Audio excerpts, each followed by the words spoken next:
ಎಲ್ಲರಿಗೂ ಕೂಡ ನಮಸ್ಕಾರ. Welcome back to my YouTube channel. ಇದು ಗುರುವಾರ ಬೆಳಗ್ಗೆಯಿಂದನೇ ವ್ಲಾಗ್ನ ಸ್ಟಾರ್ಟ್ ಮಾಡ್ತಾ ಇದ್ದೀನಿ. ಸ್ಪೆಷಲಾಗಿ ಇದು ಯುಗಾದಿ ಹಬ್ಬದ ವ್ಲಾಗು. ತುಂಬ ಡಿಲೇ ಆಗೋಯಿತು ಅಪ್ಲೋಡ್ ಮಾಡೋದು, ವಾಯ್ಸ್ ಓವರ್ ಕೊಡೋದು ಮತ್ತು ಎಡಿಟ್ ಮಾಡೋದು ತುಂಬಾ ಕಷ್ಟ ಆಗಿತ್ತು. ಸೊ ವರ್ಕ್ ಪ್ರೆಷರ್ ಇತ್ತು, ವರ್ಕ್ ಮಾಡ್ತಿದ್ದೀನಲ್ಲ, ಸೊ ಆ ಟೆನ್ಷನ್ ಕೂಡ ಇರುತ್ತೆ. ಹಾಗೆ ಎಡಿಟ್ ಮಾಡೋಕ್ಕೆ, ವಾಯ್ಸ್ ಓವರ್ ಕೊಡೋಕ್ಕೆ ಟೈಮೇ ಸಿಕ್ಕಿರಲಿಲ್ಲ. ತುಂಬ ಡಿಲೇ ಆಗಿ ಅಪ್ಲೋಡ್ ಮಾಡ್ತಾಯಿದ್ದೀನಿ. ಸೊ ಈ ವಿಡಿಯೋಗೂ ಕೂಡ ಸೇಮ್ ಲಾಸ್ಟ್ ವಿಡಿಯೋಗಳಿಗೆ ಹೇಗೆ ಸಪೋರ್ಟ್ ಮಾಡ್ತೀರೋ ಹಾಗೆ ಸಪೋರ್ಟ್ ಮಾಡ್ತಾಯಿರಿ. ನೀವು ನೋಡ್ತಾ ಇರೋದು ಪದ್ಮಶ್ರೀ ಹಬೀರ್ ವ್ಲಾಗ್ಸ್. ಹಾಗೆ ಇವತ್ತು ಗುರುವಾರ ಬೆಳಗ್ಗೆ ಆಗಿರೋದ್ರಿಂದ ಹಬ್ಬ ಇತ್ತು, ಅದಕ್ಕೆ ಬೆಳಗ್ಗೆ ಬೇಗನೆ ಎದ್ದು ಹಬ್ಬದ ತಿಂಡಿಗಳನ್ನೆಲ್ಲ ಮಾಡಿ ಮುಗಿಸ್ಬಿಟ್ಟಿದ್ದೆ. ಹಬ್ಬಕ್ಕೆ ಸ್ಪೆಷಲ್ ಆಗಿ ಅಂತೇಳಿ ಒಬ್ಬಟ್ಟು, ಚಿತ್ರಾನ್ನ, ಹಾಗೆ ಕೋಸಂಬರಿ ಮತ್ತು ಬೀನ್ಸ್ ಪಲ್ಯನ ಮಾಡಿದ್ವಿ. ನಾರ್ಮಲ್ ಆಗಿ ನಮ್ಮಲ್ಲಿ ಯಾವಾಗಲೂ ಹಬ್ಬಗಳಿಗೆ ಮಾಡೋದು ಇಷ್ಟೇನೆ. ಹಾಗೆ ಅದನ್ನೆಲ್ಲನೂ ಕ್ಯಾಪ್ಚರ್ ಮಾಡ್ಕೊಳೋಕ್ಕೆ ಟೈಮ್ ಸಿಕ್ಕಿರಲಿಲ್ಲ. ಹಾಗೆ ಒಬ್ಬಟ್ಟು ಮಾಡೋದು ಮಾತ್ರ ಕ್ಯಾಪ್ಚರ್ ಮಾಡಿದ್ದೀನಿ. ಆ ರೆಸಿಪಿನೂ ಕೂಡ ಇಲ್ಲಿ ಶೇರ್ ಮಾಡಿದ್ದೀನಿ. ಹಾಗೆ ಆಮೇಲೆ ಪೂಜೆಗೂ ಕೂಡ ರೆಡಿ ಮಾಡ್ಕೊತಾ ಇದ್ದೆ. ನಾರ್ಮಲ್ ಆಗಿ ಪೂಜೆನ ಮಾಡ್ಕೊತೀವಲ್ಲ, ಅದಕ್ಕಿಂತ ಸ್ವಲ್ಪ ಸ್ಪೆಷಲ್ ಆಗಿ ಮಾಡ್ತೀವಿ ಹಬ್ಬದ ದಿನ ಎಲ್ಲನೂ ಕೂಡ. ನಮ್ಮ ಅತ್ತೆ ಮನೆಯಲ್ಲಿ ಬೇರೆ ಥರ ಮಾಡ್ತೀವಿ, ಹಾಗೆ ಅಮ್ಮನ ಕಡೆಯೂ ಬೇರೆ ಥರ ಮಾಡ್ತೀವಿ. ಏಕೆ ಅಂತಂದರೆ ಇಲ್ಲಿನ ಕಲ್ಚರೇ ಬೇರೆ ಆಗುತ್ತೆ, ಅಲ್ಲಿನ ಕಲ್ಚರು ಕೂಡ ಬೇರೆ ಆಗುತ್ತೆ. ನಾವು ಇಲ್ಲೆಲ್ಲ ಏಕೆ ಗಣಪತಿ ಹಬ್ಬಕ್ಕೆಲ್ಲನೂ ಕೂಡ ಬಾಗಿನ ಕೊಡ್ತೀವಿ, ಅಲ್ಲಿ ಕೂಡ ಬಾಗಿನ ಕೊಡೋದಿಲ್ಲ. ಆ ರೀತಿ ಕಲ್ಚರ್ ವೈಸ್ ಸಪ್ರೇಟ್ ಹಾಕೊತ ಹೋಗುತ್ತೆ. ನಾನು ಬೆಳಗಾಮಲ್ಲಿದ್ದಾಗ ಫಸ್ಟ್ನೇ ಹಬ್ಬಕ್ಕೆ ತವ್ರ ಮನೆಗೆ ಬಂದಿದ್ದೆ, ಎರಡನೇ ಹಬ್ಬದಿಂದ ಅಲ್ಲಿ ಅತ್ತೆ ಮನೆಗೆ ಹೋಗ್ತಾಯಿದ್ವಿ. ಅದಕ್ಕೆ ನನಗೆ ಜಾಸ್ತಿ ಹಬ್ಬ ಮಾಡೋಕ್ಕೆ ಟೈಮ್ ಸಿಕ್ಕಿರಲಿಲ್ಲ. ಏಕೆ ಅಂತ ಹೇಳಿದರೆ ಒಂದು ವರ್ಷ ಅಮ್ಮನ ಮನೆಗೆ ಬಂದೆ, ಇನ್ನೊಂದು ವರ್ಷ ಅತ್ತೆ ಮನೆಗೆ ಹೋಗ್ತಾಯಿದ್ವಿ. ಅದಕ್ಕೇನೆ ಲಾಸ್ಟ್ ಇಯರ್ ಮಾತ್ರ ನಾನು ಯುಗಾದಿ ಹಬ್ಬನ ಸೆಲೆಬ್ರೇಟ್ ಮಾಡಿದ್ವಿ ನಮ್ಮ ಮನೇಲಿ ಇದ್ದಾಗ. ಸೊ ಇಲ್ಲೂ ಕೂಡ ತುಮಕೂರಲ್ಲಿ ಸಪ್ರೇಟಾಗಿರೋದ್ರಿಂದ ಈಗಲೂ ಕೂಡ ಕುಂಜಲ್ಗೆ ಸೆಕೆಂಡ್ ಯುಗಾದಿ, ಅದಕ್ಕೇನೆ ಅವಳು ಇದ್ದಾಳಲ್ಲ ಅಂತ ಹೇಳಿ ಸೆಲೆಬ್ರೇಟ್ ಮಾಡ್ತಾ ಇದ್ದೀವಿ. ಬೆಳಗ್ಗೆನೂ ಕೂಡ ಬೇಗನೆ ಎದ್ದು ಎಲ್ಲನೂ ಕೂಡ ಅಡುಗೆ ತಿಂಡಿ ಎಲ್ಲ ಮುಗಿಸ್ಬಿಟ್ಟಿದ್ದೆ. ನನ್ನ ಹಸ್ಬೆಂಡ್ ಮತ್ತು ಕುಂಜಲ್ ಎದೊಳೋ ಅಷ್ಟರಲ್ಲಿ ನಂದೆಲ್ಲ ಏನೇನು ಕೆಲಸ ಇರುತ್ತೆ ಎಲ್ಲನೂ ಕೂಡ ಮುಗಿಸ್ಕೊಬಿಟ್ರೆ ಅವ್ರ ಜೊತೆ ಕೂಡ ಟೈಮ್ ಸ್ಪೆಂಡ್ ಮಾಡೋಬೋದು ಅಂತ ಹೇಳಿ ಅವ್ರಿಗೂ ಕೂಡ ತಲೆಗೆ ಎಣ್ಣೆ ಹಚ್ಚಿ, ಕುಂಜಲ್ಗೂ ಕೂಡ ಎಣ್ಣೆ ಹಚ್ಚಿದೆ. ಮೈಯೆಲ್ಲನೂ ಕೂಡ ಅವಳಂತೂ ಮನೇಲೆಲ್ಲ ಓಡಾಡಿ ಎಲ್ಲ ಕಡೆಯೂ ಗೋಡೆ ಎಲ್ಲನೂ ಕೂಡ ಎಣ್ಣೆ ಮಾಡಿಬಿಟ್ಟಿದ್ಲು. ಅವಳಿಗೂ ಕೂಡ ತಲೆ ಸ್ನಾನ ಮಾಡಿಸ್ಬೇಕಿತ್ತು. ಅದಕ್ಕೆ ನಂದೆಲ್ಲ ಏನೇನು ಕೆಲಸ ಇದೆ ಅದನ್ನೆಲ್ಲ ಮುಗಿಸ್ಕೊಂಡ್ಬಿಡ್ಬೇಕಾಗಿತ್ತು. ಹಾಗೆ ಅದಕ್ಕೆ ಪೂಜೆನೂ ಕೂಡ ಮಾಡ್ಕೊತಾ ಇದ್ದೀನಿ.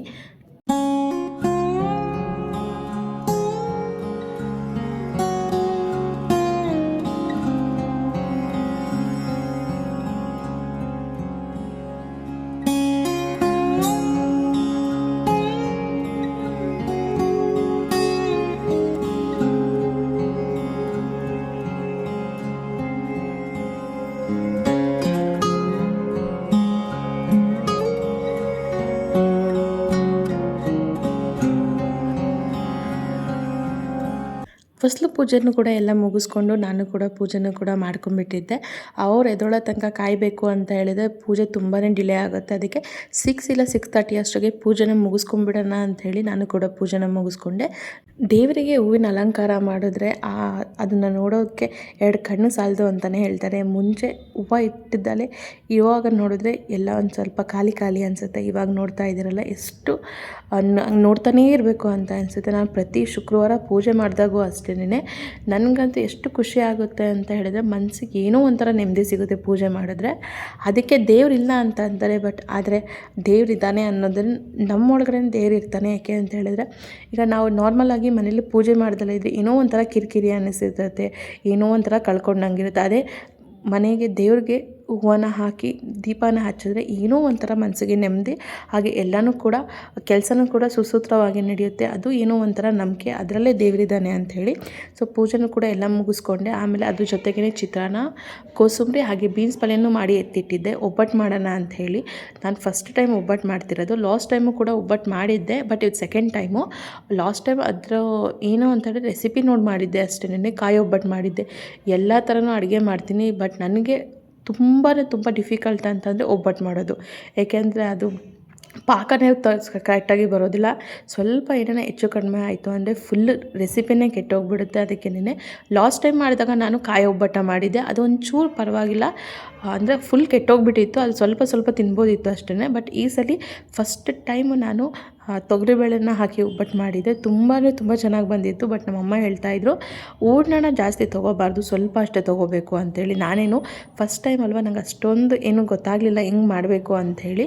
ಅದಕ್ಕೇ ಕನಕನ ಜಾಸ್ತಿ ತೊಗೊಂಡ್ಬಿಟ್ಟಿದ್ದೆ, ಹೂರ್ಣನ ಕಮ್ಮಿ ಇಟ್ಟಿದ್ದೆ. ಅದಕ್ಕೇ ಕನಕ ಏನಾಗಿತ್ತು, ತುಂಬ ಹಿಟ್ಟು ಹತ್ತುತ್ತಿತ್ತು. ಅದಕ್ಕೆ ಎಲ್ಲ ಥರದ ಪನ್ನೀರ್ ಕರಿ ಆಗಿರ್ಬೋದು, ಇಲ್ಲ ಬಿರಿಯಾನಿ ಆಗಿರ್ಬೋದು, ಪಲಾವು, ಫ್ರೈಡ್ ರೈಸು ಪ್ರತಿಯೊಂದನ್ನು ಕೂಡ ಮಾಡ್ಬೋದು. ಅದೇ ತುಂಬ ನನಗೆ ಕಷ್ಟಕರವಾದದ್ದು ಅಂತ ಹೇಳಿದ್ರೆ ಬೇಳೆ ಒಬ್ಬಟ್ಟು ಮಾಡೋದು.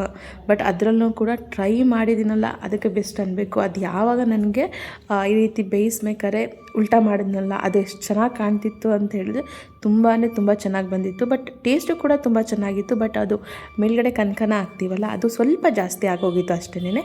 ಬಟ್ ನೆಕ್ಸ್ಟ್ ಟೈಮ್ ಮಾಡಬೇಕಾದ್ರೆ ಇನ್ನೊಂದು ಸ್ವಲ್ಪ ಚೆನ್ನಾಗಿ ಮಾಡ್ತೀನಿ.